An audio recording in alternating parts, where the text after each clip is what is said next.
नमस्कार मित्रांनो, चित्रपट विश्वावर नुकतीच शोकळा पसरलेली असून आघाडीच्या अभिनेत्यावर दुःखाचा डोंगर कोसळलेला आहे। पाहूयात काय आहे संपूर्ण बातमी। तत्पूर्वी आपण जर तारांगण या यूट्यूब चॅनलला सबस्क्राइब केलं नसेल तर नक्की सबस्क्राइब करा।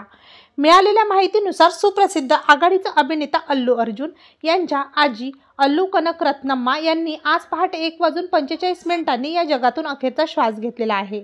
अभिनेते अल्लू अर्जुन यांच्या आजीच्या अचानक निधनाने त्यांच्या कुटुंबावर चांगला धक्का बसलेला आहे। अल्लू अर्जुन हे आपल्या आजीची निधनाची बातमी ऐकताच मुंबईहून लगेच हैदराबादला पोहोचलेले आहे। त्यांच्या आजी वृद्धापकाळातील समस्यांनी ग्रस्त होत्या। वयाच्या 94व्या वर्षी त्यांनी अखेरचा श्वास घेतला आणि अचानक जाण्याने संपूर्ण कलाविश्वात हळहळ व्यक्त केली जात आहे। तेव्हा मित्रांनो, आपल्या तारांगण या यूट्यूब चॅनलतर्फे आघाडीचे अभिनेते अल्लू अर्जुन यांच्या आजी अल्लू कनक रत्नम्मा यांना आपल्या तारांगण या यूट्यूब चॅनलतर्फे भावपूर्ण श्रद्धांजली।